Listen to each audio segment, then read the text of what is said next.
தயிர் முட்டை கிரேவி பண்ண போகிறேன். அதுக்கு ஒரு 6 முட்டை அவிச்சு உரித்து வச்சுருக்கேன். 1 கப்பு தயிர் எடுத்து வச்சுருக்கேன். முட்டையை இந்த மாதிரி லைட்டாக குத்திக்கங்க. இந்த தயிரில் 1 ஸ்பூன் மல்லிப்பொடி, கொஞ்சம் கரம் மசாலா பொடி, 1 ஸ்பூன் தனி மிளகாய் பொடி, கொஞ்சம் மஞ்சள் பொடி நல்லா மிக்ஸ் பண்ணி வச்சுக்கலாம். இப்போ நல்லா மிக்ஸ் பண்ணியாச்சு. இப்போ ஒரு கடாயில் கொஞ்சமாக எண்ணெய் ஊற்றிக்கிடும். தீயை சிம்மில் வச்சுக்கோங்க. இதில் கொஞ்சமாக மஞ்சள் பொடி, கொஞ்சம் தனி மிளகாய் பொடி,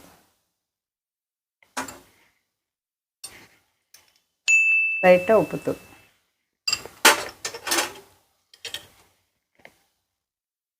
அந்த முட்டையை அதில் போட்டுறேன்.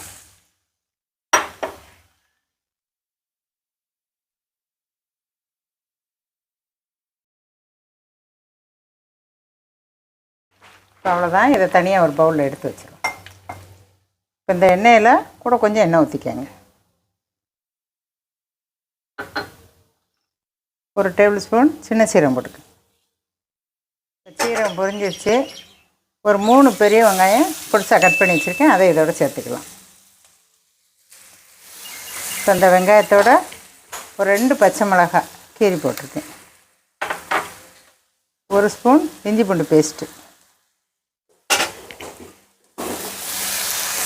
இப்போ அந்த வெங்காயம் வதங்கிருச்சு. ஒரு 3 தக்காளி அரைச்சி வச்சுருக்கேன். அதை இதோட சேர்த்துறேன். இப்போ இதுக்கு தேவையான உப்பு போட்டுக்கோங்க.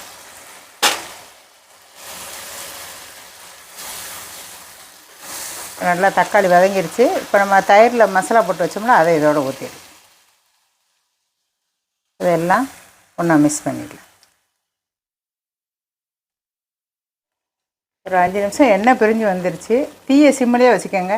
இப்போ இந்த முட்டையை ஒன்றா சேர்த்துடலாம். எக்கு போட்டாச்சு. ஒரு 5 நிமிஷம் அப்படியே கொஞ்சம் இதாகட்டும், மூடி வைப்போம். ஒரு 5 நிமிஷம் ஆயிடுச்சு. குழம்பு ரெடி ஆயிடுச்சு. அவ்வளோதான். தயிர் முட்டை கிரேவி ரெடி. நீங்களும் செஞ்சு பாருங்கள். சூப்பராக இருக்கும். அடுப்பு ஆஃப் பண்ணிடலாம்.